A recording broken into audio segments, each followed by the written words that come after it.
Adiala jail से साबिक वज़ीर आज़म इमरान खान की वीडियो लीक हो गई। कप्तान की पहली झलक के चर्चे। लेकिन क्या ये अडियाला जेल की ही वीडियो है? सोशल मीडिया पर जारी होने के बाद वीडियो के नए या पुराने होने पर बहस छिड़ गई।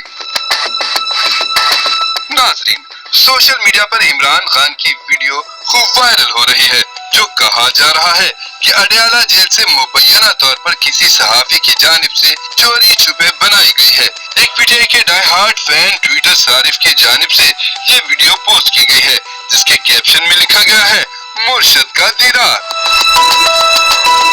फुटेज में इमरान खान का पूरा चेहरा नुमाया नजर आ रहा है। सफेद कपड़े जेब तंग किए पानी पीटीआई मुस्कुराते हुए सवालात सुन रहे हैं। वीडियो में वाज़ेह देखा जा सकता है कि इमरान खान हशाश बशाश नजर आ रहे हैं। वीडियो पुरानी है, असली है या खुद बनाई गई, ये एक अलग बहस छिड़ गई। लेकिन जहां तहरीक इंसाफ में लड़ाई झगड़ों और इख्तिलाफात की खबरें सामने आ रही हैं, तो वहीं मुबैना तौर पर जेल से निकलने वाले इस छोटे से क्लिप ने पीटीआई के कारकुनों में नई रूह फूंक दी है।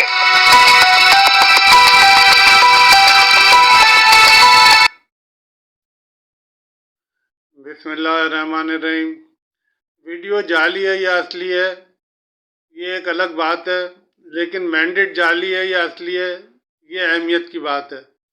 और इस वक्त जो बज़ाहिर चीज़ें नज़र आती हैं, उनको देखकर यही अंदाज़ा होता है कि इन तमाम रुकावटों के बावजूद जो पीटीआई को बल्ले का निशान नहीं दिया गया और हर तरह के मसाइल उनके लिए क्रिएट किए गए, उसके बावजूद इतना भारी मैंडेट हासिल कर लेना, ये बताता है कि ये मैंडेट असली है।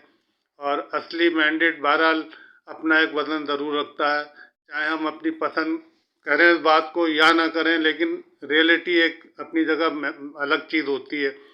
ये बिल्कुल ऐसे ही होता है कि जिस तरह आप एक आर्टिफिशियल फूल को आप पेश करें, उसके अंदर आप दुनिया भर की बेहतरीन खुशबू भी डाल दें, लेकिन थोड़ा अरसे बाद वो ख़त्म हो जाएगी। लेकिन एक ओरिजिनल फूल होगा, चाहे वो कितना छोटे से छोटा ही क्यों ना हो, लेकिन अगर वो ओरिजिनल फूल है तो उसकी एक खुशबू होती है और वो उस वक्त तक बरकरार रहती है जब तक वो डाली से जुड़ा रहता है। और सियासतदान का डाली से जुड़ना अवाम से जुड़ने के मुतरादिफ है। जब तक अवाम के साथ वो जुड़ा हुआ है, वो समझे कि डाली से जुड़ा हुआ है। तो इस चीज़ को बहुत गौर करना चाहिए इस बात के ऊपर, क्योंकि अब हम जैसे लोगों के लिए ख़ास तौर पर सबसे बड़ी तकलीफ दह सूरत हाल ये है कि हम ये भी नहीं चाहते कि हमारे इदारे तबाह हों, हमारे इदारे कमज़ोर हो जाएं, इदारों को नुकसान पहुँचे। और हम ये भी नहीं चाहते कि सियासत तबाह हो जाए, सियासत को नुकसान पहुँचे। क्योंकि अब वक्त जो आ गया है, उसमें एक बात को बहुत ज़्यादा गौर करने की ज़रूरत है और उसको ज़हन में हर बाशऊर आदमी को रखना चाहिए कि अब पाकिस्तान का वक्त हुआ है कि पाकिस्तान की आबादी बढ़ रही है। इस चीज़ को बहुत गौर से सुने। पाकिस्तान की आबादी बढ़ रही है और पाकिस्तान के वसाइल ख़त्म होते जा रहे हैं।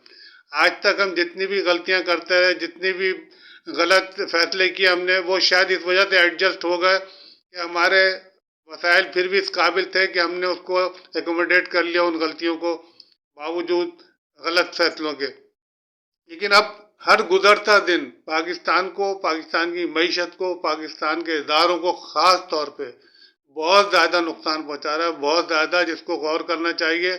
और हर चीज़ का हल मौजूद होता है। सबसे बड़ी बात है कि मैं कुरान के हवाले से बता रहा हूँ, जो मैंने पढ़ा कि इबादत तक के हवाले के लिए कुरान ने ये कहा है कि दरमियानी रास्ता अख्तियार करो। मतलब इबादत भी करो तो ना बहुत ऊंची आवाज़ में करो, ना बहुत नीची आवाज़ में करो, बल्कि दरमियाना रास्ता अख्तियार करो, दरमियानी आवाज़ में उसको करो। और कुरान में जगह जगह ये बताया गया है, ये मैं पढ़ने के बाद बता रहा हूँ कि जगह जगह बताया गया कि हर चीज़ में दरमियानी रास्ते का जिक्र किया गया है। उसको आप दुनिया के लिहाज से भी समझ सकते हैं कि आप चीनी का अगर 10 चमचे डालेंगे तो वो चाय ख़राब हो जाएगी, और चीनी का 1 चमचा डालेंगे तो वो चाय अच्छी लगेगी, और चीनी बिल्कुल ना डालेंगे तो चाय अच्छी नहीं लगेगी। इसी तरह नमक की अगर आप मकदार बहुत बढ़ा देंगे तो खाना अच्छा नहीं लगेगा, अगर बिल्कुल नहीं डालेंगे तब भी खाना अच्छा नहीं लगेगा, और थोड़ा सा डालेंगे तो वो अच्छा लगेगा। तो यानी इस बात से कहने का मेरा मकसद ये है कि ये दरमियानी रास्ता जो कुरान ने, अल्लाह ताला ने जगह जगह जिक्र किया, उसकी वजह यही है।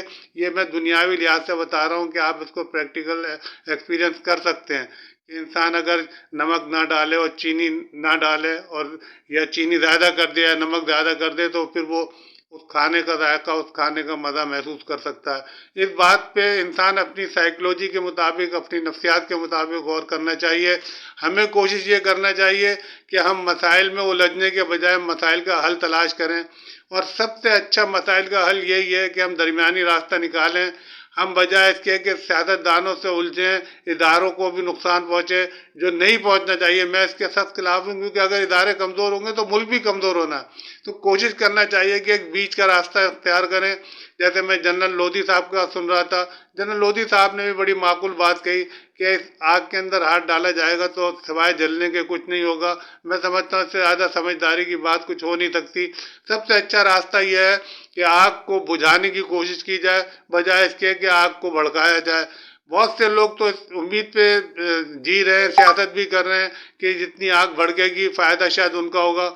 लेकिन मैं अपनी दानिश में ये कह सकता हूँ, जो मुझे समझ में आती है, कि इस आग के भड़कने से सबसे ज़्यादा जो अगर नुकसान किसी को होगा तो वो इदारों का होगा, मुल्क का होगा और पाकिस्तान की आवाम का होगा। लोग, अल्लाह ताला इन लोगों को फैसला करने वालों को सही फैसला करने की तौफीक अता फरमाए और पाकिस्तान पर रहम करे। आमीन। पाकिस्तान जिंदाबाद।